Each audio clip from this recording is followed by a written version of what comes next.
Pero, oye, una pregunta, os voy a hacer otra pregunta. ¿Hay esperanza para Europa? ¿Cuál es la esperanza que tenemos en Europa? ¿Y ha habido algún cambio post-Trump? No, por ejemplo, uno de los factores críticos es ¿sabe hablar inglés o no? Si no sabe hablar inglés, pues descartado. ¿Por qué? España, tío, vende real estate, no puede montar un unicornio. Y Laura, una pregunta. ¿Cómo es gestionar una empresa en Estados Unidos, que tienes un mercado en Estados Unidos, desde España? Somos un caso, yo personalmente y también con compañía, que hicimos el viaje inverso. Nosotros no solo no nos hemos ido allí, sino que hemos vuelto. Yo empecé en San Francisco y ahora estoy aquí. Hablando de gente que no necesita dinero, ¿cómo es la vida post-exit? Aquí en esta mesa hay 2 post-exit. O sea, ¿por qué vender? ¿Cuándo hay que vender? Claro, claro, es que esto es difícil de transmitir, creo. Claro. ¿Y hasta qué punto cada uno de vosotros está revolucionando, cambiando vuestra empresa? Levantándonos cada día, tenemos que rehacerlo todo en AI. O sea, la apuesta es, si tú haces lo mismo que todos los demás, la probabilidad de que alguien quiera pagar un premium por ti es pequeña, porque hay mucha competencia. En cambio, si haces algo muy particular, hay mucho menos pool de gente que puede ir a por ti, pero para eso es mucho más interesante. Nadie ha probado el porrón. Hemos dejado aquí expresamente un porrón para ver quién iba a probarlo. No, Felipe es un profesional, tío. Quiero decir, Por Dios, tenía escondido, pero bien. ¿Eres de Francia o de dónde? sí. Cataluña del Norte. Bienvenidos a la tertulia de ITNIC. Bueno, bienvenidos a una nueva tertulia de ITNIC. Hoy es una tertulia un poco especial. Estamos aquí con founders, celebrities de Barcelona. Celebrities, dice. El Entrepreneur es el pequeño nuevo restaurante que ITNIC abre en el Poblenou, justo al lado de nuestras oficinas en calle Pujadas 85. Ven a probarlo y solo si te ha encantado, déjanos una review en Google Maps. Bueno, os voy a presentar rápidamente, ¿vale? Venga, Juanjo Rodríguez, Jesús Monleón, Filip, Laura Urquizu, David Baratek y Óscar Macià. ¿Qué tal? ¿Cómo estáis? Estupendamente, gracias. ¿Habéis conseguido llegar al Poblenou? Eso es lo primero. Esto de veniros aquí tan abajo, cuando podías estar ahí arriba en el Tibidabo, que se respira estupendamente, no. Sí, mira, pues para los bici, que esos son los emprendedores de verdad. Aquí estáis los pijoguays. Los pijoguays. Yo creo que el mundo se hace en el Poblenou ahora mismo, ¿eh? Está de moda, ¿eh? Sí.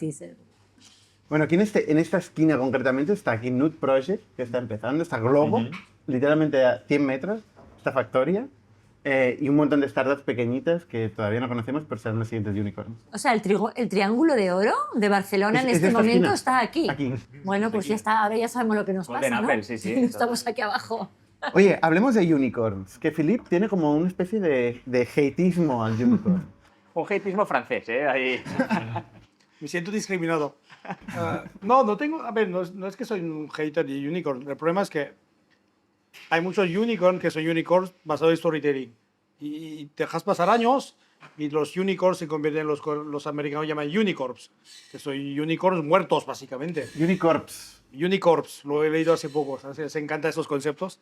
Así que yo digo, creo que hemos pasado una época donde había demasiado foco en eso, valoración, unicorn, y todo se va muriendo. Así que yo digo, montar negocios, clientes, ingresos, un día rentabilidad y sobre todo que un día haya un comprador que te pueda comprar. Porque en Europa, quiero decir, la bolsa es complicado y si tú vales 1 billón, pues suerte para que alguien te compre, porque hay muy poca gente que te puede poner un billón en la mesa. Así que en Estados Unidos es muy bonito porque hay unicorns que ni conocemos nosotros. Son empresas americanas, ni salen de Estados Unidos, van a cotizar en Nasdaq, valen 1 billón, 5 billones. Pero en Europa, si eres un unicorn, en algún momento tendrás que vender.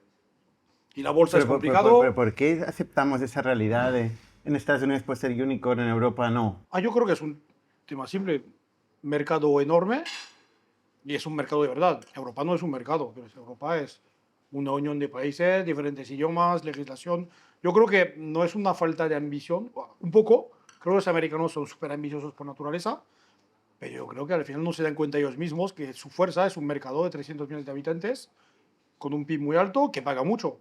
Los americanos de Silicon Valley los pones en España o en Francia, no te harán unicorns, te harán empresas medianas. Y yo creo que eso ¿Alguien que- discrepa? ¿Alguien discrepa de eso? Yo estoy básicamente de acuerdo con Philippe, porque sí, bueno, para empezar estoy muy de acuerdo con la premisa, ¿no? Vamos a back to the basics.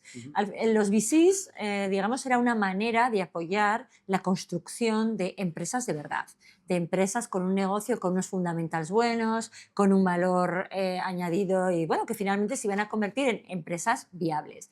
En unos años que no hace tantos, digamos así en la última década, ha habido mucha perversión de este valor fundamental que básicamente se convirtió todo en un negocio financiero, puramente financiero. Es yo compro una valoración y voy a hacer todo lo posible para pasar este asset, este valor que tengo, a otro, a X. Y les importa bastante poco la construcción de compañía o no.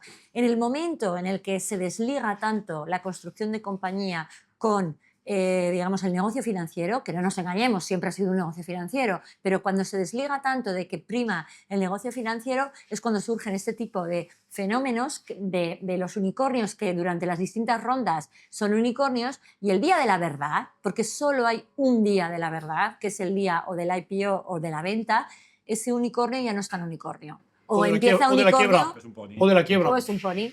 Y esto ha pasado, entonces yo creo que ahora que estamos en un momento de una corrección importante, creo que es buena. Creo que es buena porque otra vez hay un back to the basics de creación de negocios reables y buenos para el mundo, ¿no? Ya sea más de puro negocio, B2C, B2B, AI, lo que sea. Y respecto a lo de Estados Unidos y Europa, es así. Estados Unidos es el mercado, con lo cual puedes hacer un negocio que crezca exponencialmente cada año, y en Europa es mucho más difícil porque no dejan de ser mercados con distintas regulaciones, distintas culturas. Por ejemplo, en mi experiencia, nosotros vendemos de maravilla en UK, en Nordics, en Italia, y es dificilísimo para nosotros vender en Alemania. ¿Por qué? ¿Nuestro producto es peor en Alemania? No, es que no sabemos cómo entrar al mercado. No tenemos, y lo hemos probado de todas las maneras, pero no sabemos. No es un mercado único. El alemán compra alemán, ¿eh? Tú te vas en Alemania, SAP machaca a Salesforce. Oye, nosotros Porque estamos compran vendiendo en Alemania y machacando al player alemán, ¿eh? Qué bien, enhorabuena. No, por ejemplo, hay contraejemplos. Enhorabuena. Cosa que en UK no hemos conseguido, ¿vale? Sí. Pero hay contraejemplos. siempre. Sí, Pero yo creo enhorabuena. que había un tema, ¿no? Que es que se pensaba que con dinero se podía generar un player relevante. Y en algunos casos sí que ha pasado. Yo tengo un caso que lo pienso mucho, ¿no? Y es Vinted, que es el homónimo, vamos, de GoTrendier en México. Son una plataforma de compra y venta de ropa segunda mano, al cual nosotros le vendimos Chick-fil cuando facturamos 20 millones de GMV.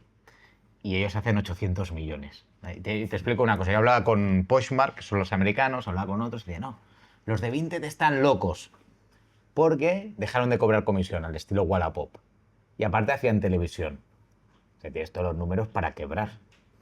Pero es cierto que a día de hoy Vinted, pero solo son uno de 1000 inversiones, ¿eh? Seguramente han conseguido generar EBITDAs y 10 billones de GMV, pero se han llevado al mercado, ¿no? Entonces yo veo que el Venture Capital sí que puede generar, o sea, o ha generado con mucho dinero compañías de ese estilo, que decir, oye, me voy a quedar con todo el mercado poniendo mucho dinero, pero han sido muy pocas. Pero siempre ha sido así el Venture Capital. El Venture Capital, tal y como indica el nombre, ¿no? Capital riesgo en español, es buscar el máximo segmento de riesgo y hacer un bet. Hacer un bet sabiendo que, joder, o sea, AI ahora, ¿no? Todo el mundo, si se parece algo a AI, las valoraciones son otra cosa, no tiene nada que ver, los múltiplos no tienen nada que ver. Estamos hablando de la siguiente burbuja que explotará. O no, porque Yo de creo momento que sí. tienes un Habrá lovable, players relevantes. tienes un Pero lovable que está metiendo 2 millones de euros de new ARR a la semana, ¿no? Sí, por supuesto. Habrá casos de éxito y habrá grandes players que se van a consolidar. Pues eso pero es el habrá Venture muchos Capital, otros eso es el que Venture básicamente Capital. se van a deshinchar porque al final los productos convencionales que están en el mercado acabarán, lo que estábamos comentando antes, acabarán implementando esas funcionalidades porque muchos están haciendo como tools o como features que acabarán incorporándose en los productos mainstream. O sea que al final yo creo que es como todo, ¿no? Hay ciertas cosas que no se pueden acelerar en la vida. Hay ciclos naturales de desarrollo. O sea, 9 mujeres no dan a luz un niño en un mes, ¿no? Y este es el gran problema que yo creo que hay en el mundo de los VCs, que es una visión como muy financiera del mundo, muy modelizable, y en un mundo financiero y matemático sí que 9 mujeres dan a luz un niño en un mes. Y en la realidad las cosas requieren su tiempo. Creo que eso se refiere más a la cultura de inversión, es decir, un negocio más o menos grande, más o menos pequeño, pero con una cultura de inversión en la que al final haya EBITDA versus la cultura SoftBank. Sí, Que sí, es pero también algún día tiene que generar haber un monopolio, vida siempre. cueste lo que cueste. Bueno, no, SoftBank ha ido a generar el monopolio, cueste lo que cueste, dicho por el Sok Masayoshi este, dice, y luego ya veremos cómo monetizamos, pero generar un monopolio. La cultura de Peter Thiel y de toda esta gente que dicen, da igual, cuota, cualquier precio. Pero eso es porque a ellos le han funcionado. Ellos, Le ha funcionado. durante 10 años, sí, durante un cierto periodo, el periodo de los Airbnbs, de los Facebooks, De los WeWorks. no, porque WeWorks es después, ¿eh? WeWorks más bastante que Facebook. Pero ellos modelizaron... Vale, pero en el caso en concreto de SoftBank, que es el primero que Sí. dijo que, oye, este es mi play. Que a través de Mi dinero, play sí. es la Pero inundante pasta. Soybeck es un poco outlier porque en realidad solo hay uno en el mundo con esa filosofía. Bueno, Tiger. Podemos hablar de Tiger. Los dos, sí. Socios míos. Los Sí, dos. exacto. No, un poco el tema es que, como decía Jesús, el VC está hecho para pasar una fase que no puedes hacer sin dinero. Es decir, yo quiero apostar porque era algo muy grande y para hacer algo muy grande tengo que invertir mucho ahora, perder durante mucho tiempo y ganar en el futuro. Y eso pasa muy pocas veces, pero cuando pasas muy grande y tienes un Facebook o un Google. Pero el problema es que en Europa no llegas a hacerlo muy grande. Entonces hay dos temas. Uno, que es en Europa es mucho más difícil llegar a hacerlo muy grande. Y luego que la probabilidad como emprendedor es enana. Es básicamente cero. Como VC puedes funcionar si repartes mucho, pero como emprendedor es un todo o nada con un nivel de riesgo semi-infinito. Entonces, lo que muchos de nosotros querríamos es un elemento intermedio. Yo quiero crear una empresa que en vez de ser, no digo ya unicornio, sino 10 billones, tal, no, una empresa de 20 millones. Es increíble montar de cero una empresa que puedes vender por millones de euros. ¿Qué pasa? Que el VC no puede financiar eso, porque los números no salen por ningún lado. Pero si no le salen al 75%, si solo el 25% devuelven los fondos. Es que Bueno, para mí el problema ese es otro tema. es Que lo que no entiendo. claro, ese es otro tema muy interesante. Que hay un modelo que funciona, pero le funciona a un número enano de VCs. ¿no? Pero es como el modelo de las discográficas o el modelo del cine, Sí, que es todo del hits, cine, ¿no? O sea, es un modelo de hits. Claro. De hits Pero que fíjate, pagan, que hacen el home run. Pero eso es muy interesante porque estudios de cine, ¿cuántos hay en el mundo? 5. En cambio, VCs igual hay 1000. Ya. Entonces no funciona. Y luego otra de las razones por las que preguntabas diferencia entre Estados Unidos y Europa es por el riesgo que asumen los VCs americanos y el riesgo que asumen los europeos, que no tienen absolutamente nada que ver. La gran pregunta es, ¿Facebook hubiera podido nacer en Europa? ¿Hubiera podido llegar Bueno, a ha ser el nacido player Spotify. mundial? No tienes el En mercado. Europa. O sea, ha Bueno, nacido eso Skype. sí, Sí. dos, ¿no? O sea, sí, que pero... también hay una diferencia entre mercado de origen y mercado de destino. O sea, tú realmente... Claro. Mira Israel. Israel tiene un ratio de unicorns brutal, ¿no? O sea, tú puedes generar un producto que se enfoca al mundo Pero desde se van a España. porque se van a Estados Unidos enseguida. Claro, porque el mercado de O no, Israel, ¿no? el No mercado todos. de Israel es Estados Que Unidos. si creo que Casi desde cero. el mayor exit de España, yo diría, si no me equivoco, es Alien Volt, que es una empresa que se fue a Estados Unidos el día 2 desde España. Y claro, creo que se vendieron 800 kilos en cash, un exit de verdad. Pero claro, No es desde el mayor éxito de España, ¿eh? exit de verdad en cash, Idealista, por ejemplo, nunca se ha ido de España. se vendió 150 millones y después se vendió 5 veces a Pi. Para mí eso no es un exit. El exit de verdad son 150 millones. Y Alien Volt para mí es el Te digo, he hecho un caso de idealista y que no recuerdo ahora los evitas, pero puede ser Es brutal. 30, 40 millones de evita. No, pero es Idealista un negocio brutal.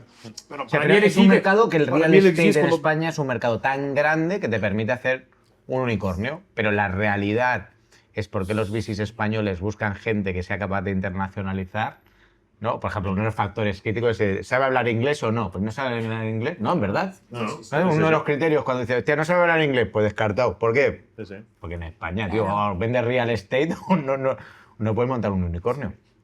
Pero una cosa yo creo que es clarísima, o sea, los unicornios en Europa son unicornios porque acaban vendiendo en Estados Unidos. Y para vender en Estados Unidos lo tiene más fácil una compañía americana. A ver, aquí en Europa, coño, todos los que hemos intentado ir al mercado europeo, yo también intenté ir a Alemania, intenté ir a UK, Francia, vemos realmente las diferencias regionales que hay que son a veces insalvables. Coño, Son Estados muy Unidos es difíciles. un mercado Pero homogéneo. ¿para quién son más salvables, Óscar? O sea, ¿son más salvables para un americano que piensa que todo el mundo es un genio? ¿O para un europeo que ya nace en esta diversidad?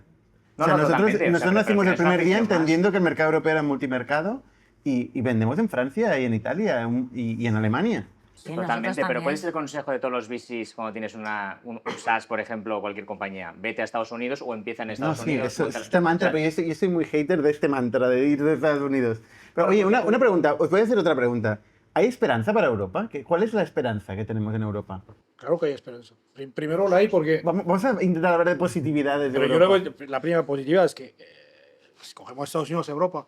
Estados Unidos es un país con una calidad de vida de mierda y una política de mierda. Así que ya en Europa tenemos Me encanta, Filipe, porque tienes las cosas clarísimas. tenemos un continente que creo nos gusta mucho más para vivir y para muchas más cosas. Así que Nos podemos comparar con ellos a nivel de business. Pero eso es lo que dicen los americanos, que vienen aquí de vacaciones. Me da igual, pero yo sí cojo el paquete entero, me quedo a vivir aquí y a montar empresas aquí. Silicon Valley que se la queden.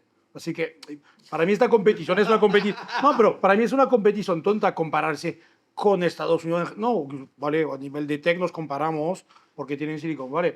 Pero yo no envidio a los americanos por lo que son, porque para mí es un país que no me atrae para nada y veo muchas cosas súper malas. Son muy buenos en tech, Sí, bien, pues genial, ¿qué quieres que te diga?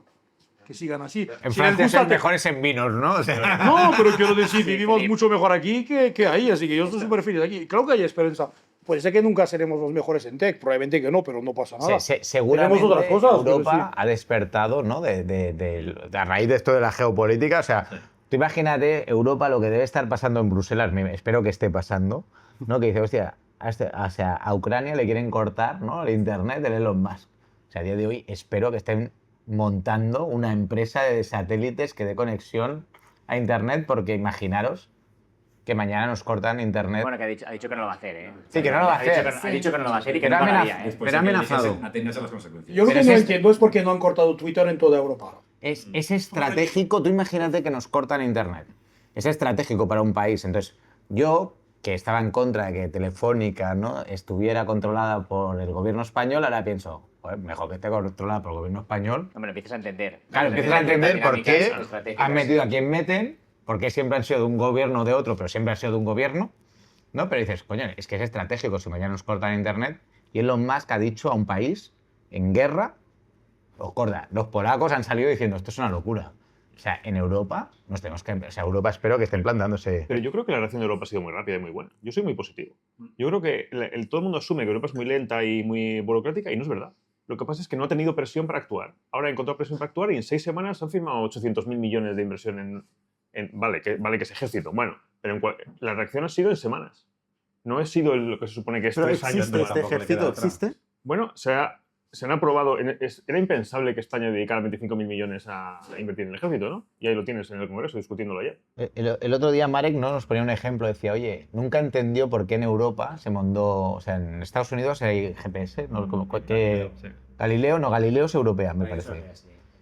GPS es americana y en Europa se inventó Galileo. Dice, oye, ¿por qué montamos Galileo? Dice, bueno, después de ver lo que ha pasado, lo normal es que Europa se monte su Amazon Cloud Service y empiece a montarse sus cosas estratégicas. De hecho, el otro día en una cena, en la cual había gente del gobierno de España, estábamos hablando de este tema. Emprendedores, ¿no, tío? ¿Tú con quién te codeas, Estábamos hablando tío? de esto. Hombre, yo creo que es un tema muy serio, tío. O sea, estábamos hablando de esto y, oye, pues todos confiamos en los proveedores cloud hyperscalers que todos conocemos, pero bueno, quizás también tiene que haber una alternativa europea, ¿no? Y ya no estamos hablando de un tema de nacionalismo europeo. Y al final es un tema de realismo y de bueno, pues también favorecer la industria europea, ¿no? Yo creo que esto tiene que servir para que despertemos, nos pongamos las pilas. En Europa hay gente con muchísimo talento, absolutamente nada que envidiar con Silicon Valley. Todos tenemos programadores que podrían estar trabajando en Google y que son seguramente mucho mejores que gente que trabaja en Google. Eso es un punto interesante porque Gente yo buenísima. creo que a nivel tech lo que hace muy bien Estados Unidos es atraer el talento, porque si miras los ingenieros americanos son de segunda división. ¿Te vas a Silicon Valley? No, déjame acabar. Déjame Silicon acabar. Valley esto, ¿eh? Tú No te se vas ve, en se ve Silicon mal. Valley y mira la gente en AI y la gente top en AI. No hay un americano. No hay un americano. Todos los top de AI de Silicon Valley son extranjeros. Sí. Porque no saben formar matemáticos de alto nivel.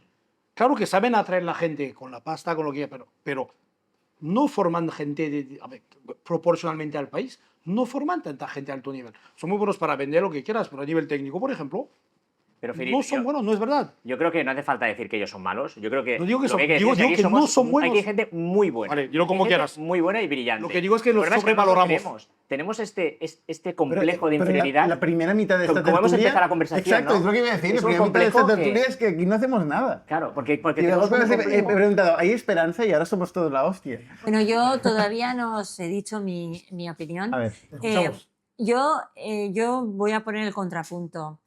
Europa es muy lenta. Yo estoy totalmente en desacuerdo con Juanjo, porque Europa lleva años hablando de construir un ecosistema tecnológico fuerte, años.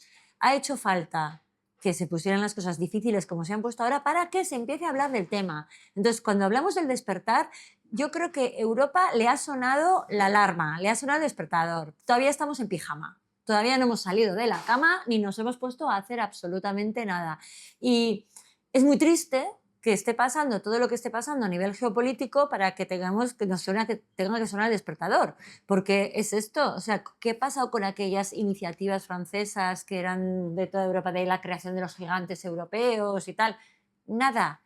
Por cierto, para crear gigantes europeos y para que pasen cosas también se necesita legislación a favor, sistemas impositivos a favor, y todo esto no tenemos absolutamente nada. Yo hoy es el día que, no sé, si fuera a fundar una empresa tecnológica, me pensaría muy mucho dónde la fundo. Por temas de este tipo, ¿eh? Legislativos, laborales, Tampoco está tan mal. impositivos, Tampoco está tan mal, etcétera. En Estados Unidos pues que sea muchísimo más fácil, ¿eh? Depende del Bueno, estado. no, pero yo a ver, por ejemplo, nosotros, antes que Lo hablábamos... digo para no entrar en el tema de erotistas, ¿sabes? De que aquí lo No, pero ojo Ya, que pero, Laura tiene una Oscar, oficina en la Quinta Avenida, ¿no? Tenemos dos, una en Nueva York y otra en Salt Lake City. En nuestro caso, España es el 5% de nuestro negocio, el 95% es fuera, y de ese 95% es Europa y el 65% es Estados Unidos. No tiene absolutamente nada que ver el dinamismo laboral, el dinamismo impositivo, la rapidez con la que se hacen las cosas allá, porque la legislación lo favorece. Absolutamente nada que ver. Bueno, también el tema cultural, ¿eh? Claro, pero estamos hablando de esto, ¿no?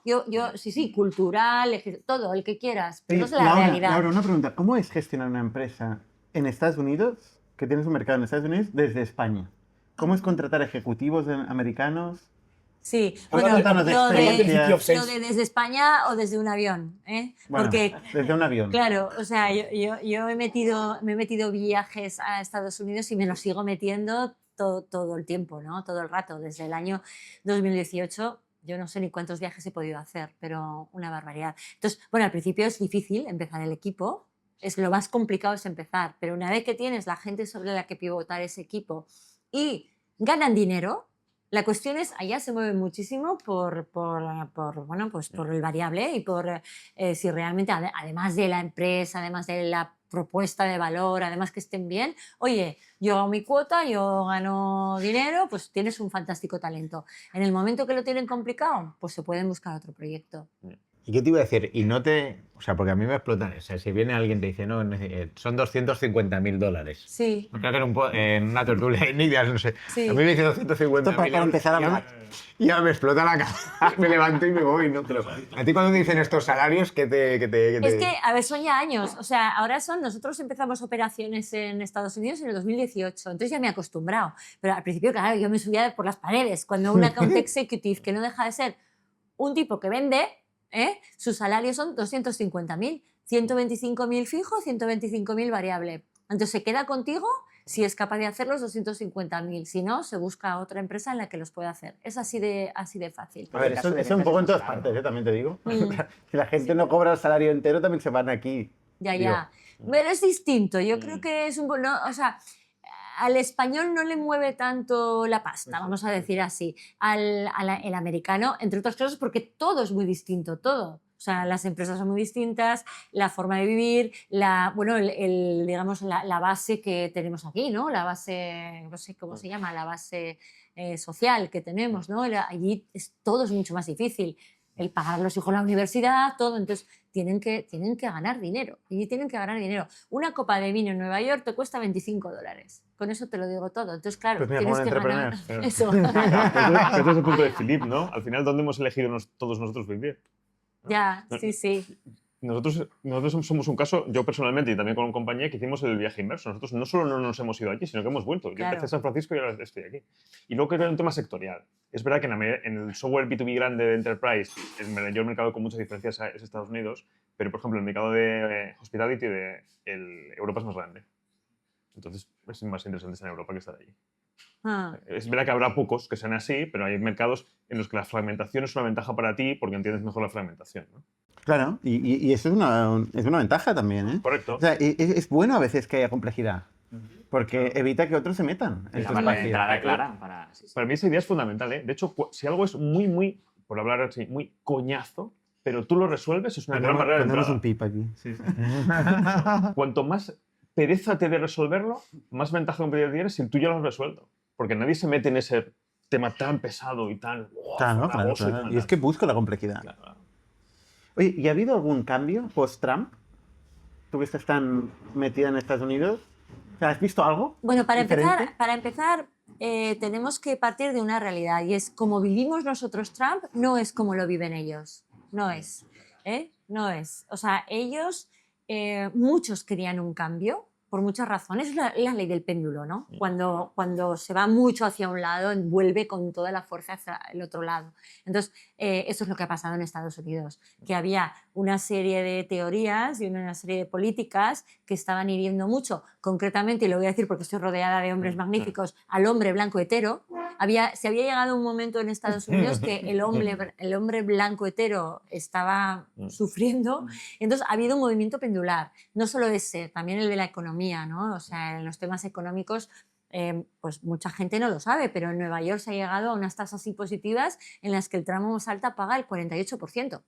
Como que siempre pensamos que en Estados Unidos se pagan menos impuestos. Como en Barcelona.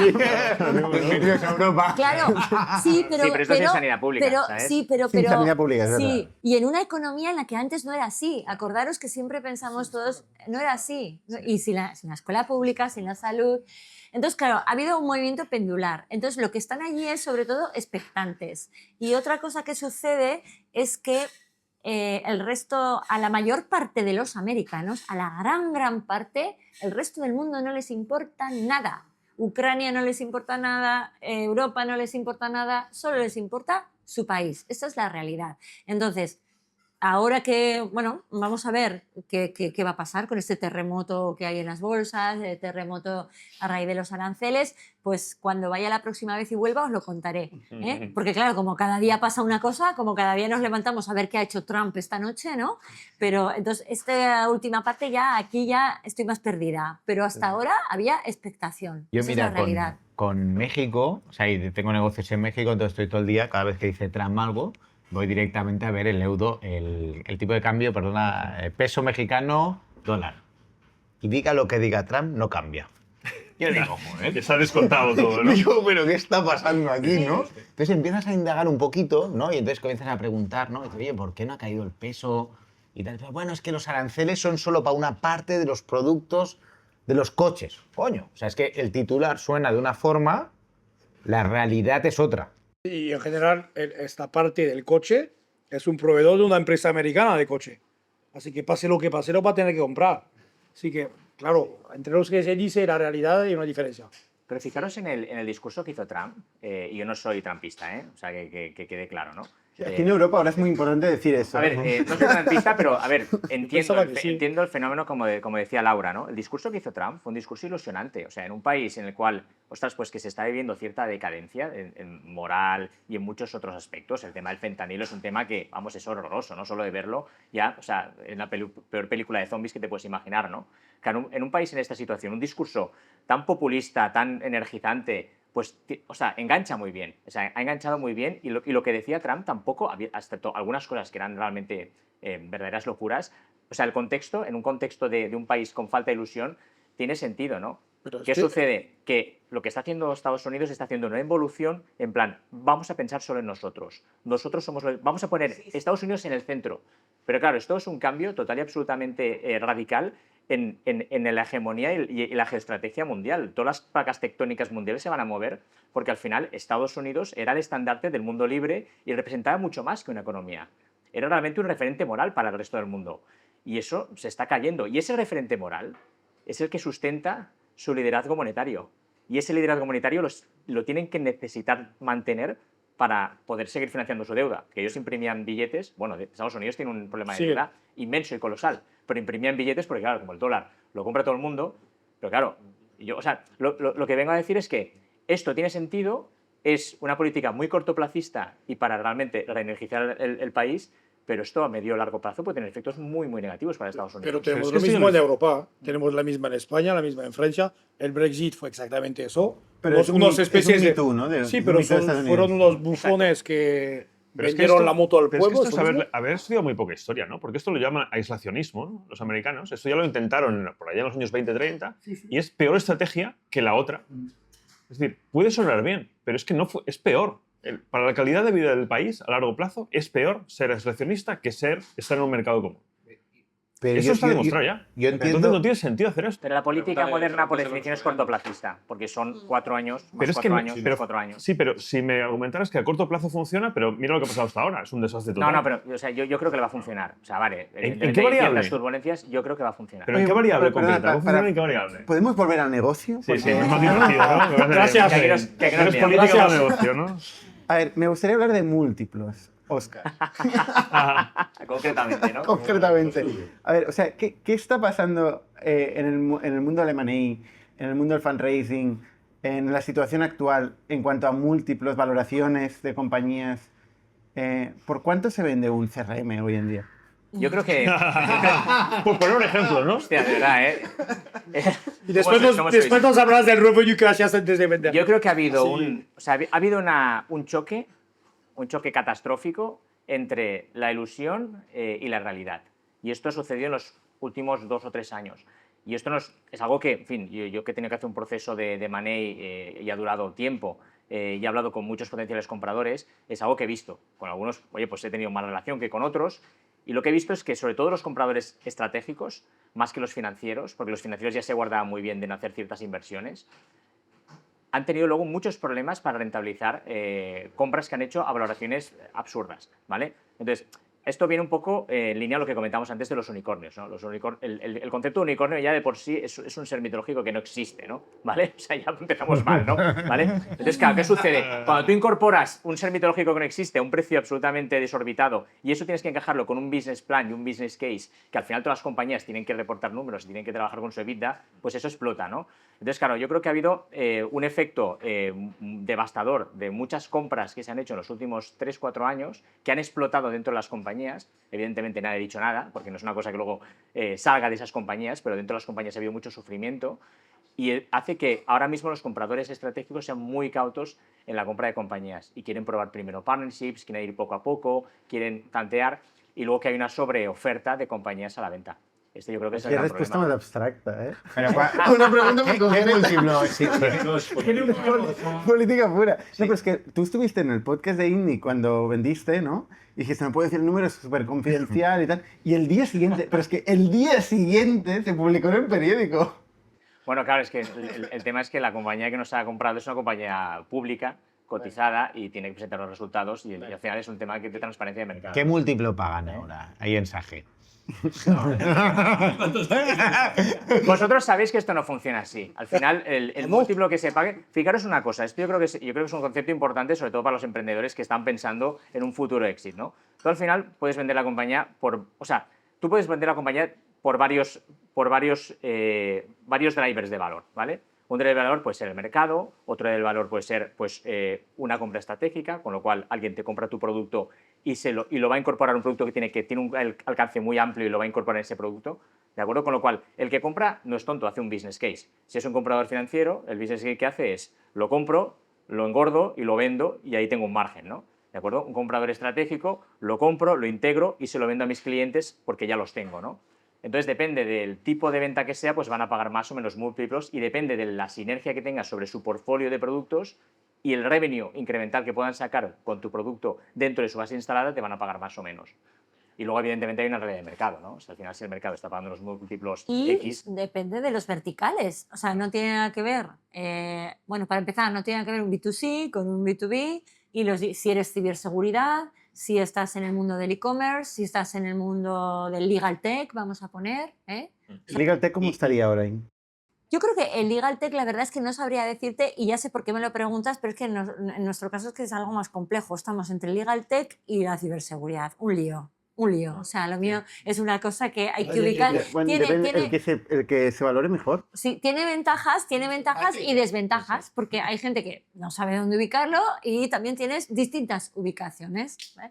Pero es verdad que depende de los verticales, los múltiplos son distintos. Hoy en día la ciberseguridad está en este momento con los múltiplos más altos, al menos en el mundo del software, no hablo en el mundo del B2C.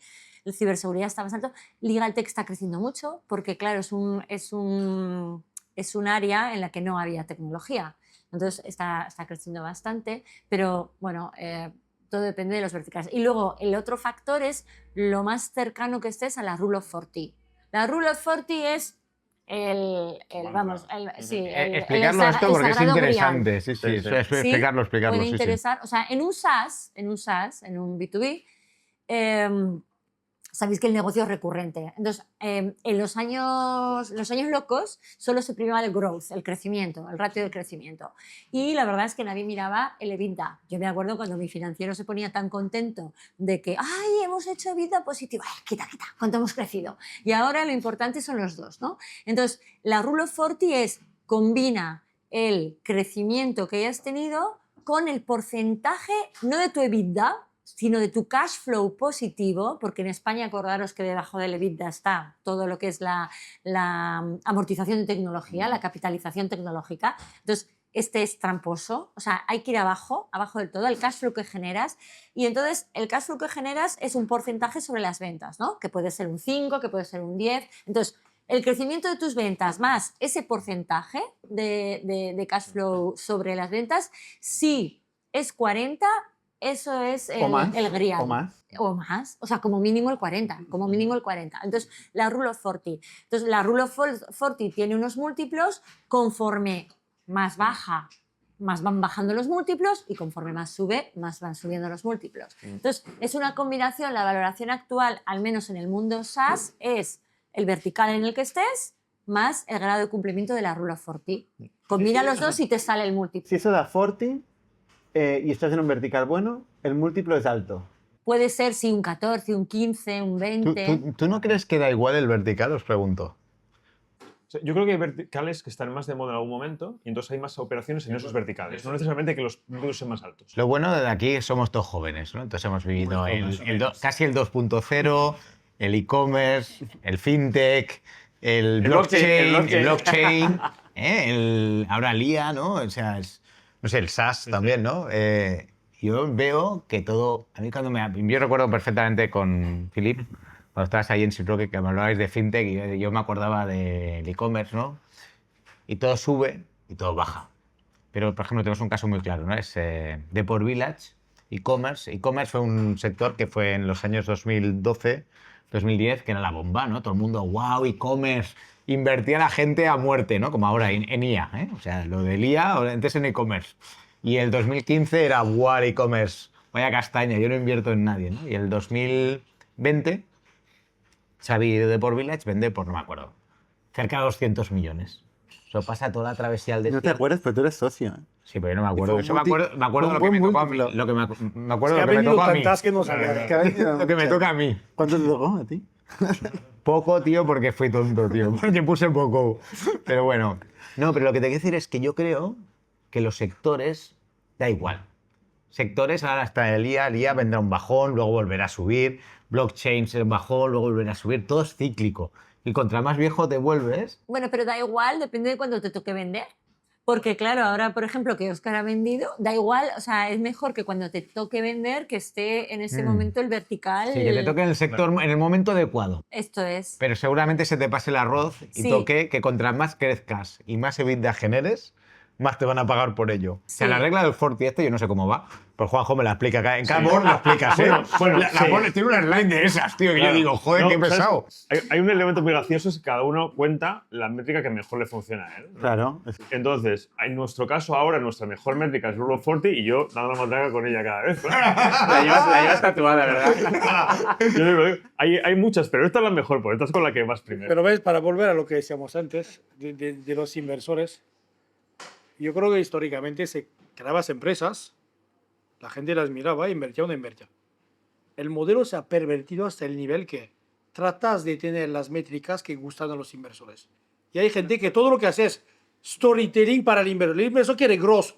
Tú todo a gross. Quiere vida, tú todo de Pero vida. esto es como ir a ligar. O sea, evidentemente tienes que vestirte como lo que se lleve hoy. O sea, Sí, pero el problema es que hay mucha gente que ahora se ha muerto y se está muriendo por eso. Porque se ha creído, no voy a decir cosas que pueden ser malinterpretadas, pero se ha creído, tú dices ir a ligar, se ha creído lo que le decía la chica número 1 de cómo tiene que comportarse para ligar, olvidando el resto del mercado.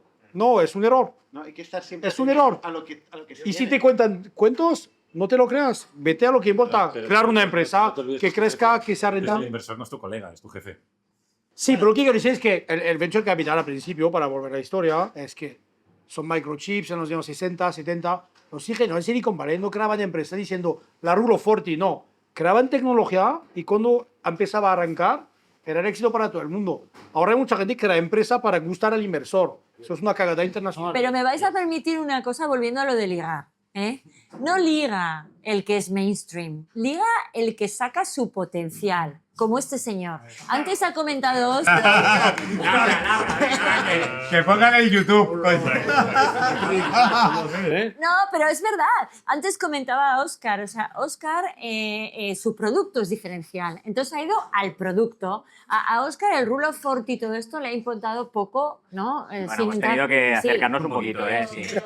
Pero no- Sí, el Evita ha tenido que hacer un papel importante, Sí, sí. pero no te han comprado por el Rule of Sí, 40, sí, sí, te han comprado por el producto. O sea, tú has ido al bar a ligar y has dicho, yo, ¿cuál es mi fuerte? Mi fuerte es el producto. Yo voy a producto. Mi fuerte es el pelo, ¿no? Pues, entonces yo creo que tú cuando quieres hacer un exit tienes que decir, a ver, ¿cuál es mi fortaleza aquí? ¿Cómo, que si la Rule of 40 es estupenda, venga, mainstream? Que no, oye, busca a ver cuál es tu fuerte.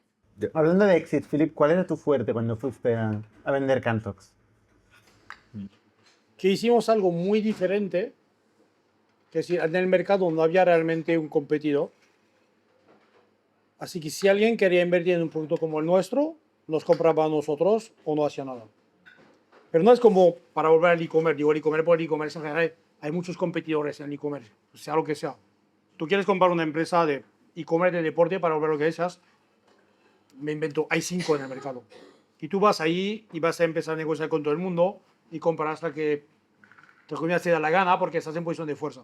Cuando tienes algo bastante único, al fin y al cabo, hay eventualmente menos compradores porque eres un poco raro, pero estás en posición de fuerza. Estás en posición de O sea, fuerza. esto de ir a la discoteca y ser el único. Claro.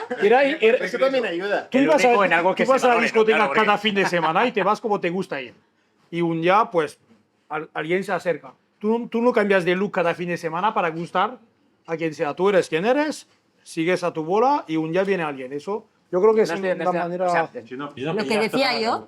Hay un punto en el que no estoy de acuerdo, ¿eh? Yo creo que el que liga pasa nada. es porque... O sea, nosotros siempre hemos conocido, siempre hemos tenido amigos que ha ligado más que el resto, ¿vale? Y el que ha ligado más que el resto es porque se la ha currado. Las cosas como son. Y no siempre coincide con el que es el más guapo. O sea, yo creo que es importante lo que tú dices, pero hay que trabajárselo. Hay que saber dónde te pones de la pista y con quién te pones a hablar y con quién tienes posibilidades y con quién no. Nos vamos a Al final- perder la metáfora. No. Estamos yendo. Estamos llegando por un camino peligroso, ¿eh? No, lo que vengo a decir, pero nada, y acabo, o sea, hay que tener una estrategia y hay que ver realmente dónde puede encajar tu compañía y dónde puede generar mucho valor. En nuestro caso veíamos que nuestra compañía podía generar muchísimo valor si se conectaba con la fuente de datos de la compañía. Porque nosotros habíamos apostado mucho por la IA, pero la IA al final está incompleta si solo tiene una parte de la película. En finanzas es el presente y el pasado de la compañía. Ventas es el futuro. Si solo tienes ventas, solo hablas del futuro y del futurible, pero no tienes la base de lo que ha pasado y lo que está pasando con tus clientes en realidad. Si juntas las dos cosas, la propuesta de valor es muy, muy potente. Y ahí es donde nosotros dijimos, ostras, esto tiene sentido, esto va a tener mucho valor ahora y tendrá mucho valor en el futuro. Y ahí es donde conscientemente, de forma muy consciente y muy selectiva, buscamos el player donde podía encajar mejor nuestro producto. Y decimos, sí, conscientemente. Entonces, nosotros creemos que con este player podemos generar mucho revenue y mucho valor para sus clientes conjuntamente. Y es un tema de generar valor. Sí. Yo creo que por seguir, yo estoy bastante de acuerdo con lo que dice Philip, que el tema es hacer algo distinto, ¿no? O sea, la apuesta es, si tú haces lo mismo que todos los demás, la probabilidad de que alguien quiera pagar un premium por ti es pequeña, porque hay mucha competencia. En cambio, si haces algo muy particular, hay mucho menos pool de gente que puede ir a por ti, pero para eso es mucho más interesante. Entonces, es una apuesta más... Es una barrera entre hacer el ridículo, ¿no? Quedarte solo tú en la discoteca El bailando. riesgo es quedarte solo. Así que no haya nadie. El último, ¿no? Es, como decía un profesor mío en la universidad, que el nicho es tan pequeño que acaba siendo tu nicho y te mueres allí, ¿no? Yo tengo que decir que, por ejemplo, en Trovit, no sé, David se acordará, pero yo creo que durante 4 años tuvimos un asesor para vender la compañía. Hombre. 4 años. 4 años. Según él, el hombre que mejor hacía los PowerPoints de todo el planeta. Sí, sí. 4 años. 4 años, sí. Y ibais a éxito. Éxito. Y pues el ROI no sé si le salió No, muy bien, el ¿no? problema no fue el... No, sí que le salió al hombre este. Bueno, Pero sí, ya, le ya, salió. 4 Y se años. cobró, yo no te digo los millones que se llevó, se fue el Ya, nombre. ya. Bueno, Que era un 3%. más. La venta de Trovit es pública. Sí, pero porque tuvimos un problema. Claro, nosotros, imagínate, hace 4 años decíamos, bueno, nosotros si vendemos por 50... Él vino con un escalado, ¿no? Él vino con un escalado y dijo, mira, si os lo vendo por 30 millones, ya, un 3, vale. Si os lo vendo por 100, os cobro un 7. Pues venga, Hostia. si lo vende... O sea, y lo cobró firma. 7 millones. No me acuerdo exactamente cuánto, pero fue un escalado. Y tú, como era imposible, no da igual. ¿no? Era imposible, da igual. Claro, Y tú, Más alto, más... más de esto, tú dices, yo te digo la realidad. Fue al mercado, intentó venderlo, no consiguió nada. Pues ya está, ¿no? Dices, bueno, se dio callado, ¿no? Y un día vienen... No. Enviaron un mail a... O sea, a veces aparece la oportunidad. O sea, tú estás en el mercado, es una empresa de Pero para ventas. eso no hace falta un broker cuando aparece la oportunidad. Sí, pero ahí ojo. estamos, espera, Jesús, hay una diferencia entre vender la compañía Que te la compre. o que te la compre. Claro. Ya, pero si ya tienes un contrato firmado con un broker, Sí. los 7 millones se los lleva igual. No, pero entonces la vendes, no te la... No, Que yo recuerdo aquella llamada. Porque yo seguramente se vendió el precio público, el precio fueron 80 millones más 20 millones. O sea, 100. 100. Entonces era 7. No me acuerdo exactamente cuánto cobró, pero cobró mucho dinero el cabrón aquel, Cabrón le pones pip, pero... Un saludo al... Al broker, no. Es por de podcast.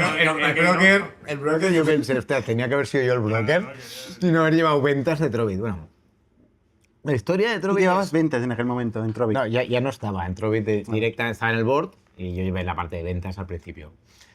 Y, hostia, llama y el valor del broker fue que dio un precio. Yo me acuerdo al japonés le dijo, 100 millones, ¿no? Y el japonés le dijo, sí. Y ya está, ¿no? Y todos diciendo, guau, este se ha ganado, no sé cuánto cobra este tío. Esto tiene valor, ¿eh? No, por eso. Tienes que ganarte la casa. Nadie hubiera tenido las narices De poner ese número. de poner ese número encima de la mesa. Creo, ¿eh? O sea, Y yo que en aquel sea- momento dije, como el japonés te diga 100 kilos, digo, esto salió por la puerta. si le grande. dijo que será la primera, No, luego vino y rebajó a 80. Pero vamos, que te había dicho 100, que dije, bueno, vamos. Anclas el precio. Ancló el precio. No te va a decir 30 después. Ancló el precio porque le daba igual. El founder, o sea, los founders, yo no, porque yo no estaba directamente en el equipo en aquel momento y cobraba dividendos. Yo decía, que no se venda, coño. A mí cada año esta gente me reparte dividendos. Pero los founders que dicen, hostia, Es que el banker tiene mucho valor en el sentido de que o sea, nosotros los founders estamos muy vinculados emocionalmente y el proceso de Money es un roller coaster, pero vamos, terrible. Y que haya alguien que no esté vinculado emocionalmente, porque al final los inversores también están vinculados emocionalmente, o sea, todo el mundo está... Hay un lío, una maraña de Bueno, emociones. hay distintas vinculaciones, ¿eh? Hay distintas Emocionales. vinculaciones. O hay intereses, Distintos niveles. o hay intereses que quizás no están alineados con todos y tal. Pero que haya alguien que no esté intoxicado, entre comillas, por esas emociones y pueda pensar de forma fría y pueda tener las narices de lanzar una cifra como 100 kilos, o sea, también tiene su valor. Y sobre todo también yo creo que tiene mucho valor hacer el research inicial y encontrar las compañías que pueden ser target. Que hoy en día también lo puedes hacer con el ¿A los ChatGPT japoneses, Research, ¿no? a Pero los bueno. japoneses los encontró él o...? enviaron un mensaje por LinkedIn a Dani. Y recuerdo perfectamente que envió el mensaje, Dani nos envió un mail y digo, yo le contesté, digo, debe ser algún scam, no le contesté. Y el segundo mensaje que había... Qué buenos consejos. No me hagáis ni puto caso. A pesar de ti, Y el segundo mensaje fue... El segundo mensaje que el japonés debió pensar, vaya zumbaos estos que no quieren que los compre. ¿cómo era la frase que había? Y Esto no di- lo hunde ni Jesús. Y, sí. A mí no lo dice. Y dice, Caviedes sí que, porque le iba a decir otro tío que pesados estos del scam. Pero Caviedes le dijo, no, pasárselo al broker y que se apañe él. Pues y luego, pues efectivamente fue un buen deal. Pero se encontró él, la verdad. Pero yo sí que digo que no solo, la conclusión para mí es que a veces tienes que estar, como dice Caviedes también muchas veces, tienes que estar vivo para que te encuentren en el momento que alguien te quiere encontrar. Porque no siempre todo el mundo quiere pareja en aquel momento. Tiene que estar disponible en el mercado. Pero eso me recuerda que había un gran player, por no decirlo, un gran publisher europeo que hizo un bidding también en ese momento. Eso ayuda. Pero otra cosa... Pero como un año antes, creo, y al menos también mentalmente también les ancló un poco el precio. Pero otra cosa que digas la rentabilidad. ¿Cuál podría ser el punto de partida? Tú lo dijiste, era una empresa rentable. No, tú eres rentable, va bien. 8 millones de puedes EBITDA. aguantar A de que veces- te den un buen precio. A veces no ayuda la rentabilidad, Filip. Pues tú tienes EBITDA, entonces te empiezan a aplicar múltiplos de EBITDA. Y es una mierda los múltiplos de Sí, EBITDA. pero la renta... No, Es verdad, eso es verdad. Claro, sí, sí. no es tienes mucho mejor no tener múltiplos de EBITDA. El famoso 20, Pues, vaya putada, sí, sí. La diferencia del EBITDA es que tú puedes de ser un comprador cuando te hacen una oferta o cuando haces la due diligence, vete a la mierda, tu comprando me interesa más. Cuando estás perdiendo pasta y que estás así casi muerto, que es el caso de muchos unicornios ahora. Muchas gracias. Claro, porque al fin y al cabo tú qué haces, vendes mal, porque tienes que vender. Pero oye, Fernando, por poner números a las cosas, una reflexión también, ¿no? Que hablas de múltiplos. Al final, ¿el múltiplo cuál es? Se pueden ver los múltiplos públicos, porque eso hay gente que los resume, ¿no? Y los múltiplos están entre 10 y 14 de las mejores empresas esas que hay, ¿no? Y esos son, el top 10 están en 14, 14X. Pero cuando bajas a la media es 5. El median, no la media, Sí. el median es 5 de los públicos. Pero en empresas de SaaS. De SaaS, hablando de SaaS B2B SaaS. Esto para los que venís a pedir dinero, ¿eh? Correcto. 5 veces. Claro, 5 veces. Y entonces Por yo eso creo es mejor que... no tener ventas. Entonces yo creo que hay un gap enorme entre 5 y 14. Es decir, para tener más de 10 tienes que ser excelente, normalmente, Sí. que te vaya muy bien y además ser muy grande. Creo que hay un premio enorme en el tamaño. Y luego otro tema es que... Ahora hay un premio enorme en el tamaño. Claro, O sea, hay llevo mucho menos sorpresa apetito de incertidumbre y de riesgo. Correcto. Y luego otro tema que también es que a mí me lo dijo mi primer inversor es, hay como un umbral que por debajo de ese umbral no te compra nadie.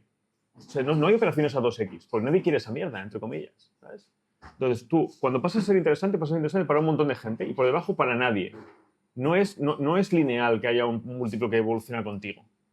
Entonces hay un montón de empresas en el mercado que decías antes, o sea, hay mercados en los que parece que todo el mundo está en venta. Y la mayoría de esas empresas no se van a vender nunca. Porque no tienen compradores suficientes. Eso pasa en todos los mercados y en el inmobiliario también, por ejemplo, ¿no? En Barcelona tenemos el cuadrado de oro, ¿no? ¿Qué se llama? Que en el tiempo de la peor crisis bajó igual un 10%. No. Pero todo lo que era la periferia, cuanto más lejos te vas de este cuadrado, pues no había transaccionabilidad. Claro. Entonces el precio bajaba radicalmente. Claro, porque en el cuadrado de oro tienes gente que no necesita dinero y no tiene que vender. Y en la otra parte tienes gente que necesita dinero, que está así y que tiene que vender. Esa es la diferencia. Hablando de gente que no necesita dinero, ¿cómo es la vida post-exit? Aquí que en esta mesa hay 2 post-exits. Hombre, yo me iría a ver la vida durante la integración. Porque al final, ¿Tú estás en la integración todavía? conceptualmente lo estás... ¿Conceptualmente o contractualmente earnouts? No, pero para mí es diferente cosa. A ver, para mí la integración quiere decir que, vale, has vendido, pero a partir de ahí vas a empezar a integrarte más o menos en la compañía. O sea, puede ser más rápido, más lento, puede haber más integración o menos, pero que lo quieras o no, no eres una empresa independiente que hace lo que le da la gana. Eso es una realidad. Una cosa es la vida post-exit personal y una cosa es la vida profesional post-exit, que es la integración. Y ahí es cuando tienes que empezar a aceptar que la cultura evoluciona un poco, que pierdes algo de agilidad, porque al fin y al cabo esa es una organización más grande, claro, y hay cosas que cambian. ¿Te ha aportado algo? ¿Qué? A nivel comercial aporta. ¿Sí? Te trae clientes. Sí. ¿En qué momento empiezas a desconectar? En plan de ya me la suda todo. Vamos, hablemos claro. Yo creo que mientras estás dentro eso es muy difícil. Eso es que tiene earnout todavía. Yo sé todos los colores. No, porque eso BNP. ha sido tuyo. Es difícil completamente cortar el vínculo, así que sí, si sigues dentro, no cortas realmente. ¿Por qué cortas el día que te vas? Yo creo que depende, Philippe, del tipo de venta que hayas hecho y Bien. por qué has hecho la venta, ¿no? Porque también esa pregunta hay que hacérsela, ¿no? ¿Por qué estás haciendo la venta, ¿no?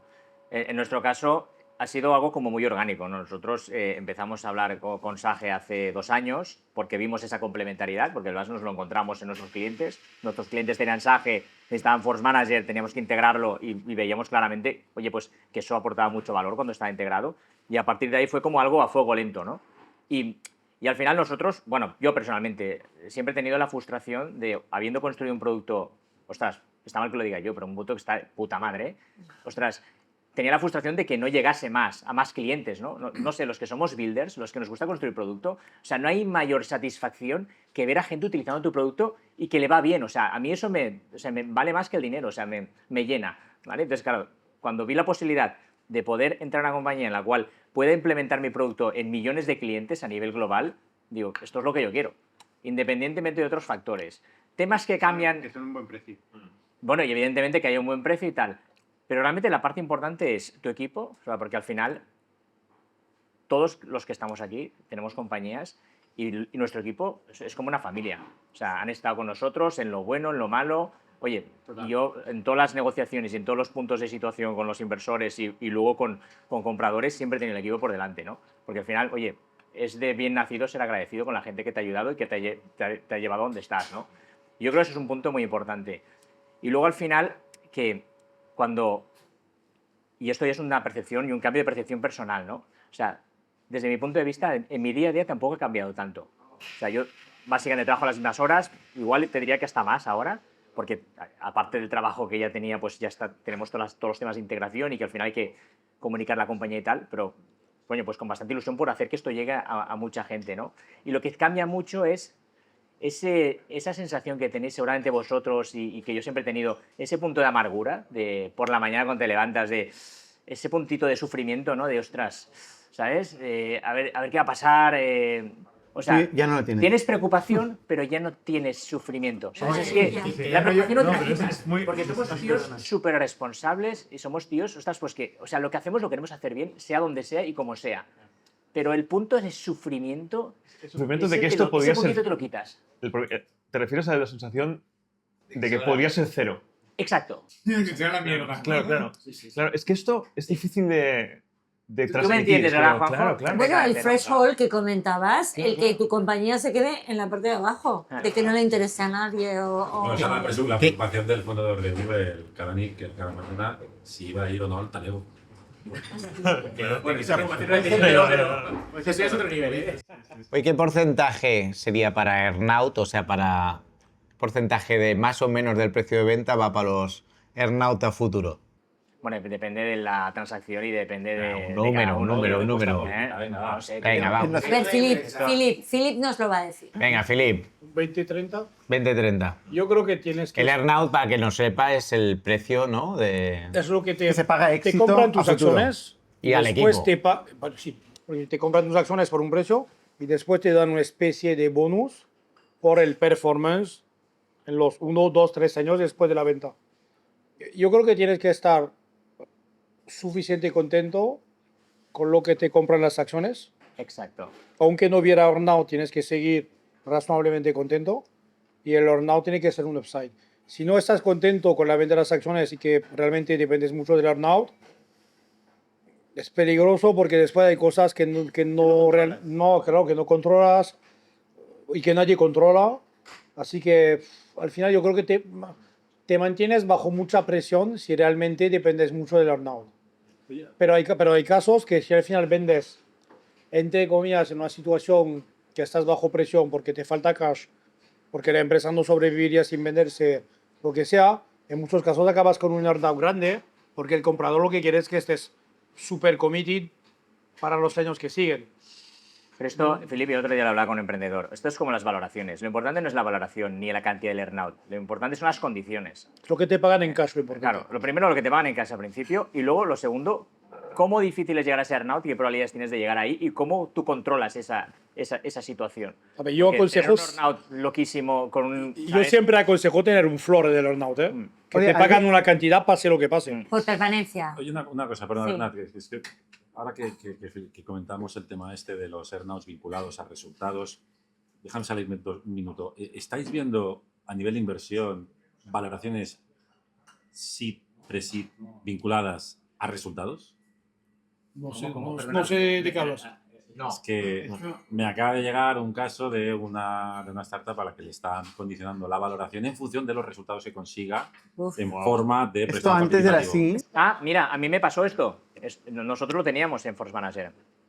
Con la primera inversión, la primera ronda de inversión, que fue Seed, que creo que fue Finaves quien invirtió, uno de nuestros primeros fondos, que es el fondo vinculado al IES y tal, que estoy muy contento con ellos. O sea, aquí les mando un saludo. Recuerdo que esto lo hicimos, en ese momento no sabíamos cómo llamarlo, le llamamos Ratchet. Sí, Montamos se un llama Ratchet. Ratchet. Se llama Ratchet, ¿no? Pues le montamos un Ratchet que básicamente pues, aumentaba nuestra participación si llegamos a unos objetivos, y llegamos a esos objetivos y tuvimos que pasar por el notario para que nos hiciese una venta de acciones y tal. Sí. Esto lo hicimos. ¿Y podéis compartir el por qué? Porque aparte de las métricas y los earnouts, o sea, ¿por qué vender? ¿Cuándo hay que vender? Porque los inversores tienen que salir. Pero este no es tu problema. En general, ¿no? Como No estoy de founder. acuerdo, porque yo digo, si el momento que dejas entrar Venture Capital, tienes que entender que después de X años tienen que salir ellos. Claro que puedes encontrar un exit en el cual hay un nuevo inversor que compra los inversores. Claro, para existentes. eso no te hace falta vender. Puedes encontrar Pero a mí no me otro gusta esa idea inversor porque- de reemplazo. Sí, pero empieza a tener un inversor nuevo que tiene un trozo muy grande de capital, Ya. y por haber hablado a founders que han tenido inversores de ese tipo, tu vida se convierte en un infierno. Todo es gestión, EBITDA, auditores, y es absolutamente horrible. Así que yo no me veía en eso. Pero hay varios motivos. O sea, un motivo es un motivo pues, por si tienes un inversor porque necesitas salir desesperadamente y si no va a hacer un fire sale. También te voy a decir que es suficientemente difícil con vender una compañía como para venderla teniendo al founder de culo. Yo creo que es imposible virtualmente, ¿vale? Yo creo que todos hemos visto el ejemplo del de Facebook, que iba cuando no quiere inversión iba a ver los inversores en zapatillas y en pijama. O sea, es imposible vender una compañía sin el inversor, sin el founder. Y otra cosa es que tú, de forma consciente, veas que en ese mercado va a haber una cierta integración o va a haber una ventana de oportunidad y que es el momento de vender. Yo creo que Yo no lo son vi dos así. situaciones Yo- muy diferentes. Yo no lo vi, quiero decir, entiendo lo que dice de Facebook, pero hay un buen ejemplo en Europa. Revolut es probablemente la empresa tech en Europa con mayor valoración privada. Creo que vale de 60 billones. Hay inversores que han entrado en 2015 y no han vendido todavía. Así que legalmente con su fondo es problemático. Pero cuando haces un múltiplo gigantesco, puedes apañarte con tus LPs y lo que sea para al final que el fondo dure más tiempo. Problema de ricos. Sí, quiero decir, es un problema que realmente Gross es gestionable. Pero yo digo, cuando es una empresa que después de 10 años tiene una valoración buena, pero que sabes que nunca va a llegar a la estratosfera, está bien decir vendo y montaré otra. Pero hay que ser muy consciente. Y eso lo digo, es un tema personal, ¿eh? Luego hay otro tema también de mercado, ¿no? A ver, hay un motivo que puedes decir, vamos a ver, yo quiero ser un líder mundial. Para hacer un líder mundial, ahora igual con crecimiento orgánico es muy difícil, voy a empezar a hacer crecimiento inorgánico. Y hay dos maneras.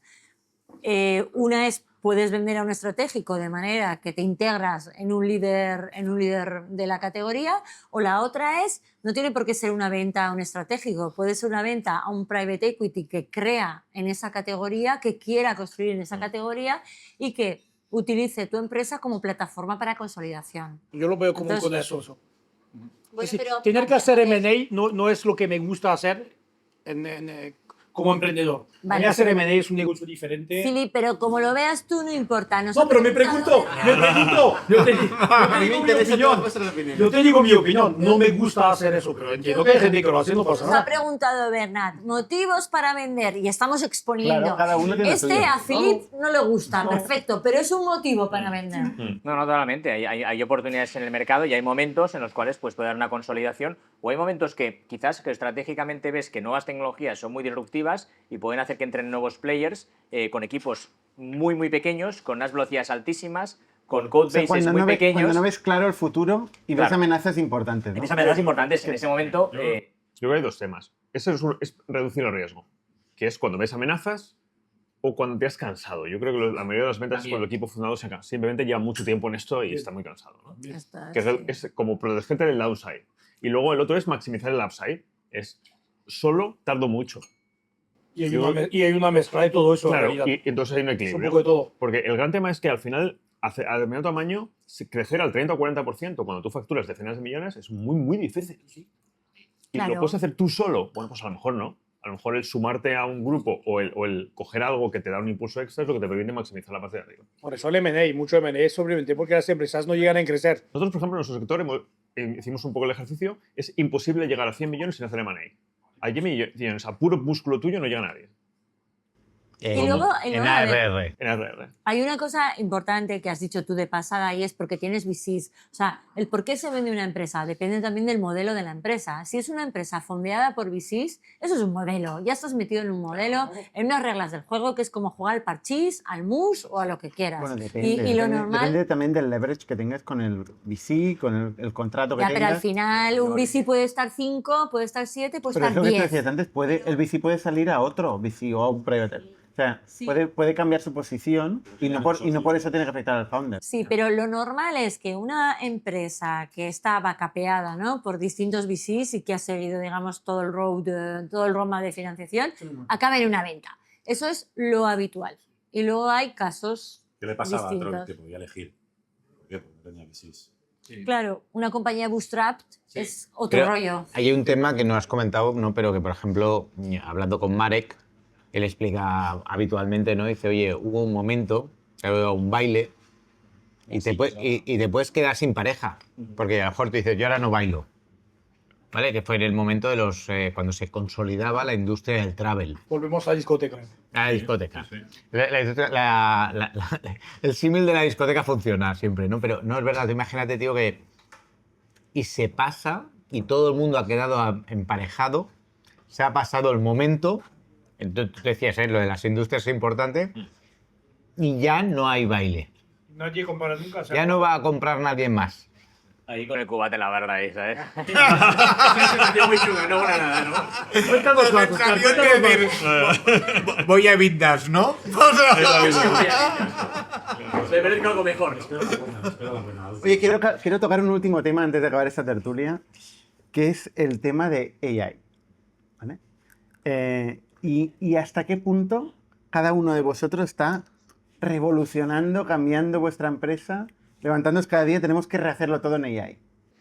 O sea, si quieres empiezo yo, porque me estás mirando, fijamente.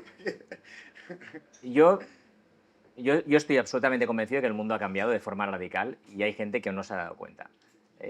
O sea, yo creo que hay dos tipos de startups. Las del viejo mundo, y además algunas las ves, el otro día estaba hablando con equipo, pues oye, aún en pérdidas, con equipo monstruosamente grande. Digo, tíos, vosotros estáis en el viejo mundo.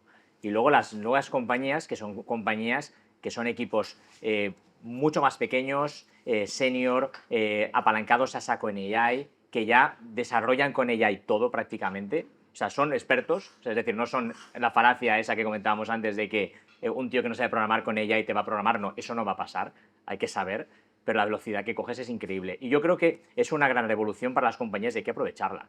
Nosotros en Force Manager, o sea, lo hemos llevado al extremo, porque al final teníamos que ser una compañía eficiente y tenemos que sacar muy rápido producto y de forma, pues oye, pues que no entrásemos en pérdidas, porque había un Pero tema tampoco importante entiendo la económico. correlación siempre que hacemos de humanos y AI. O sea, si tú puedes maximizar, multiplicar el valor que estás generando con más humanos, plus AI, pues irás más rápido. O sea, a ver, te lo digo en contexto. Nosotros somos 1000 personas, este año contratamos a 400 personas más.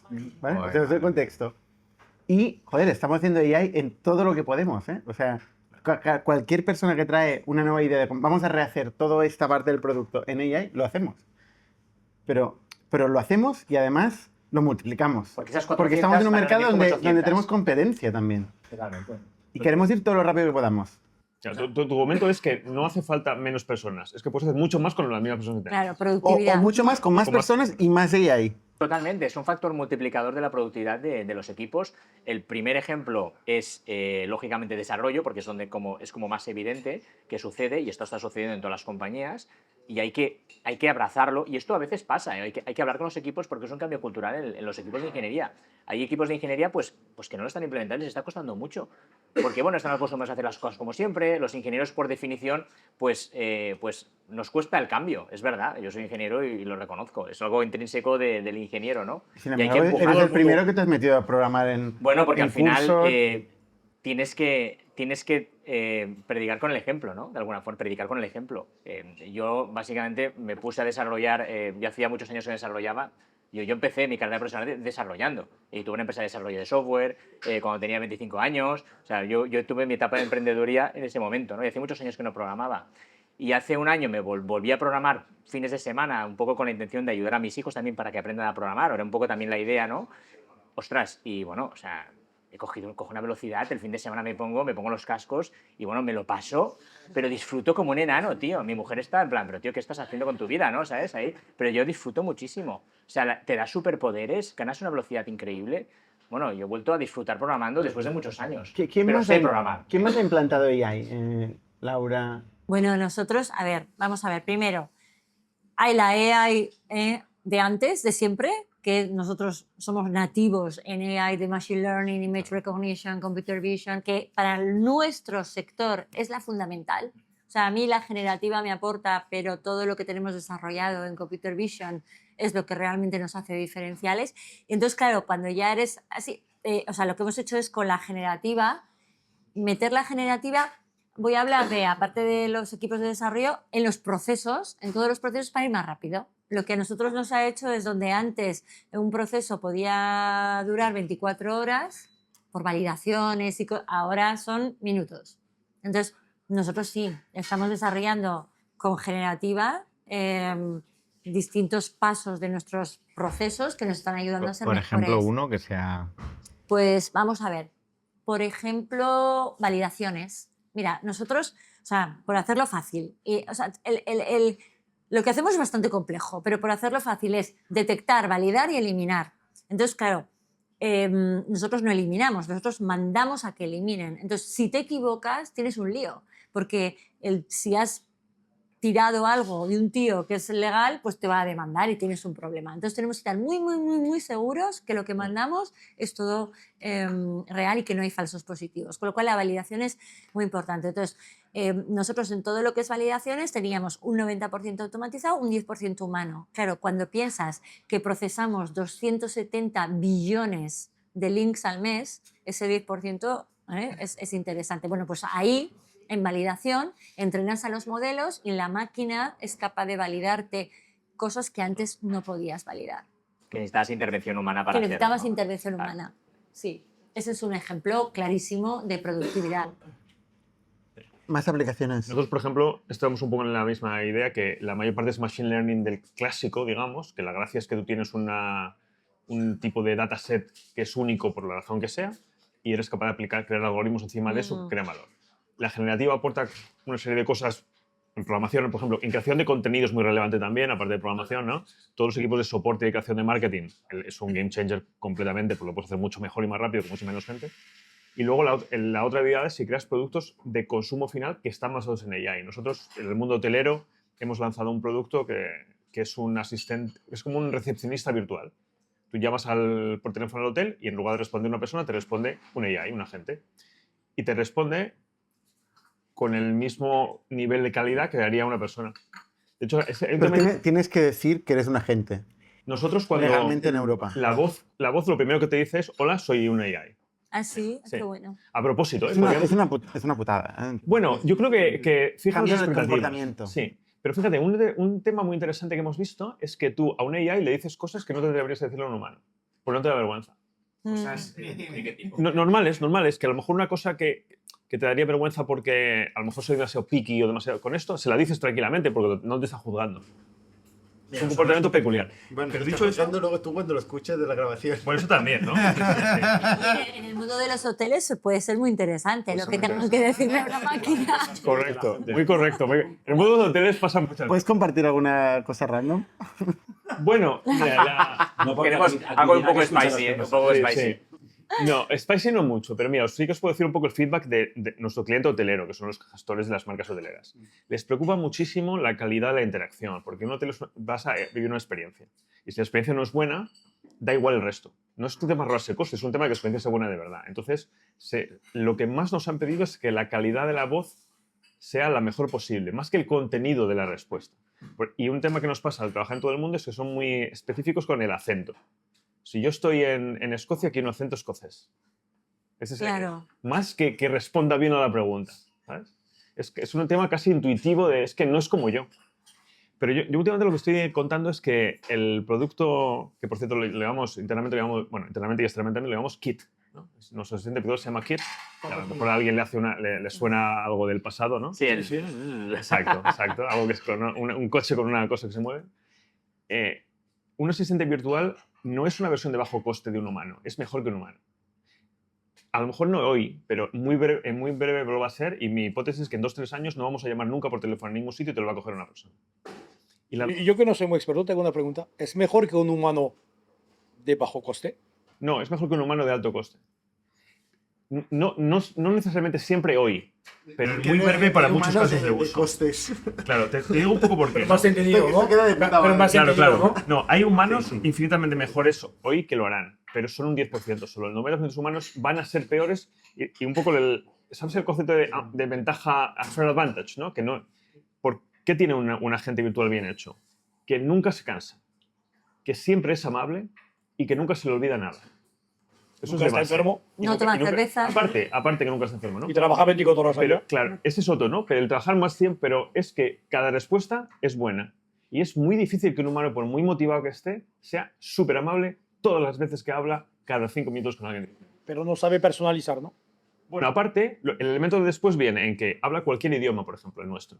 Entonces, tú llamas a un hotel y eres chino y le hablas en chino, italiano en italiano. Y acento. Claro, y acento. Y esto nadie es incapaz, nadie sabe 40 idiomas. Luego, el agente puede llamar a los sistemas de backend y responderte en tiempo real. Es decir, quiero saber si hay disponibilidad tal, y lo sabe inmediatamente. No tiene que entrar en un sistema, poner cosas y mirarlo. Es decir, es que es mejor. ¿A día de hoy puede haber casos que no los haga?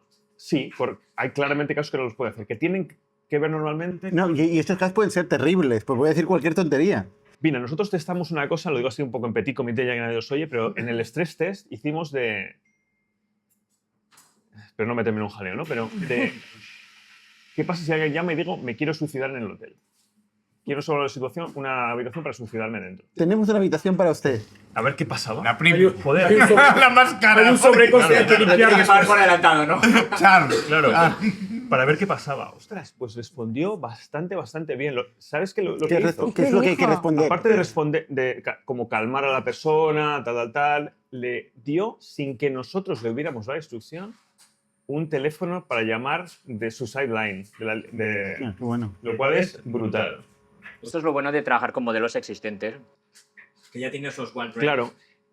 Al final tuvimos que hacer mitad y mitad, ¿no? Para algunas cosas que no sepas, pero justo en nuestro entorno queremos que no te salgas y empieces a contar cosas que no son verdad, ¿no? Porque hay una oferta estupenda para el fin de semana cuando no sea verdad, eso no lo puedes decir.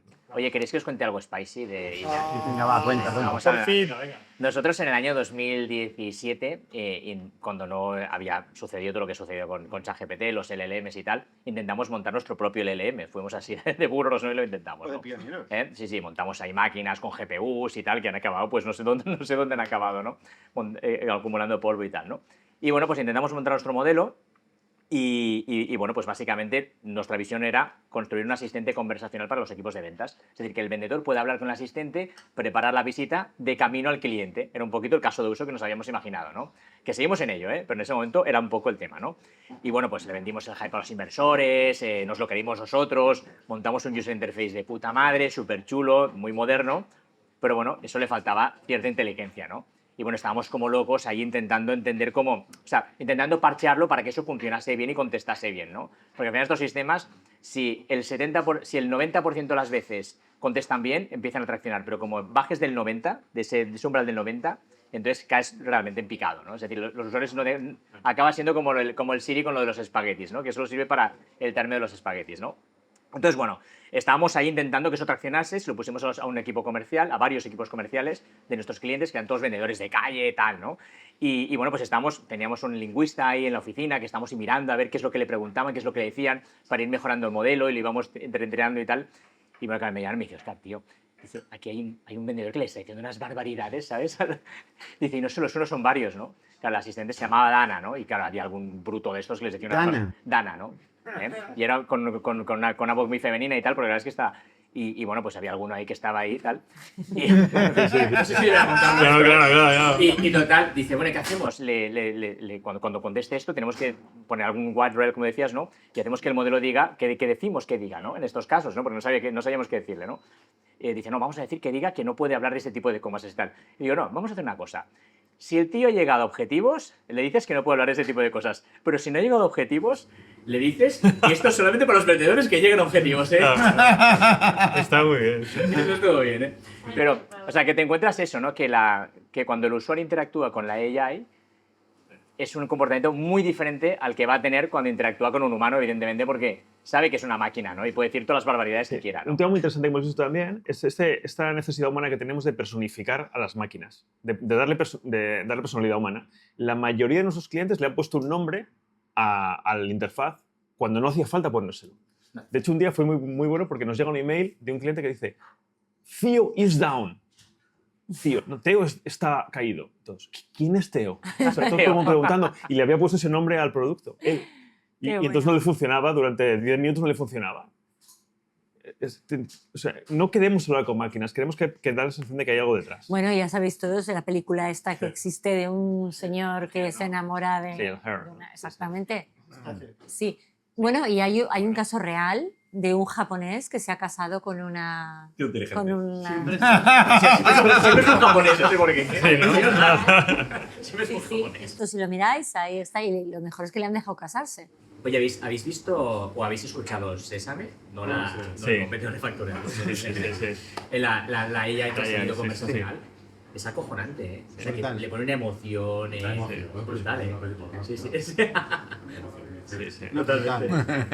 No, increíble, ¿eh? Esto está evolucionando.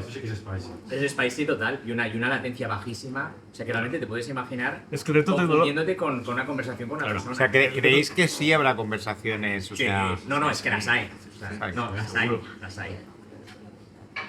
Bueno, está aquí también. Oye, yo creo que podemos cerrarlo aquí. Nadie ha probado el porrón. Hemos dejado aquí expresamente un porrón para ver quién iba a probarlo. Esto es alto riesgo, el porrón. Eso es típico catalán. El que ha hecho el último. Venga, va. El tema de la boca. el último. No, que yo soy muy malo con esto, tío. Oscar. Bueno, venga. Yo creo que los que han hecho el éxito tienen que Como probarlo. buen catalán. Me atrevo con todo. Me presione. Bueno, bien. O sea, morra el porrón bastante, ¿eh? Venga, Filipe, hombre, tú aquí. Bueno, a ver, que me aparte. No, Felipe es un profesional, tío. Hostia, el filo. Por Dios. Tenía escondido, pero bien. ¿Eres de Francia o de dónde? Cataluña del Norte. Eso, no sabía yo. Pues nada, bien. Vamos a cenar, que os he liado aquí en la tertulia antes de cenar, pero el objetivo era cenar. Muchas gracias a todos por participar. Tenemos aquí algunos escondidos que han ido llegando. Xavi, Alex, Otto, Kim. Gracias por venir también. Y nada, con los demás nos vemos la semana que viene. Bueno, sí, explicamos rápidamente, ¿eh? Aquí estamos unos cuantos de la patronal del SAS y además estamos los 3 fundadores de la patronal del SAS. Y voy a explicar quiénes somos los 3 fundadores, que somos Óscar, Alex y yo. Óscar, Alex y yo, que tenemos 3 empresas SAS, bueno, ya solo la tengo yo, ellos ya no la tienen. Ya son felices. Entonces, bueno, solíamos quedar antes del COVID para hablar los 3 y hacíamos citas de 3. Entonces, cuando llegó el COVID, nos quedamos los 3 con cara así. Entonces, lo primero que hicimos fue llamarnos. Entonces, se nos ocurrió de, oye, en estos momentos, pues rápidamente necesitamos hablar continuamente, vamos a hablar cada día. ¿Y qué os parece si en vez de nosotros 3 vamos ampliando, ¿no?, el grupo y somos más? Para compartir, y así nació la patronal del SAS, que no se llamaba la patronal del SAS, no me acuerdo cómo se llamaba. Vaya gran nombre, No fui yo. Fue... Fuiste tú. No. Y Y luego adoptamos a gente que no es SaaS, como nuestro querido David, como Uriol, que no está aquí hoy, Ni yo. de Hora Luz, como Jesús, que bueno, Jesús tú eres todo. Tú eres Yo juego a todo, tío, por si acaso. Pero realmente la patronal del SaaS se montó muy rápido, muy nada, en 2 días ya la teníamos montada como buenos emprendedores. Sí. Y luego, bueno, Philip hizo un takeover y ahora es el presidente. el CEO. El capo. Yo creo que lo que nos ha unido a todos, y yo realmente se lo recomiendo a los emprendedores que a veces buscan advisors y tal, yo creo que el mejor advisor es hablar con gente que está sufriendo lo mismo que tú. Y al final, al principio pensábamos que era un tema solamente del SaaS, pero no tiene nada que ver con el SaaS, es un tema de montar una empresa de nueva creación en un entorno complicado, haciendo algo nuevo, con tus inversores, con tus empleados, en fin, es una situación difícil. Y todos estamos sufriendo las mismas penurias muchas veces, ¿no? Y las mismas alegrías. Entonces es muy bueno, pues, oye, sentarnos, hablar, compartir.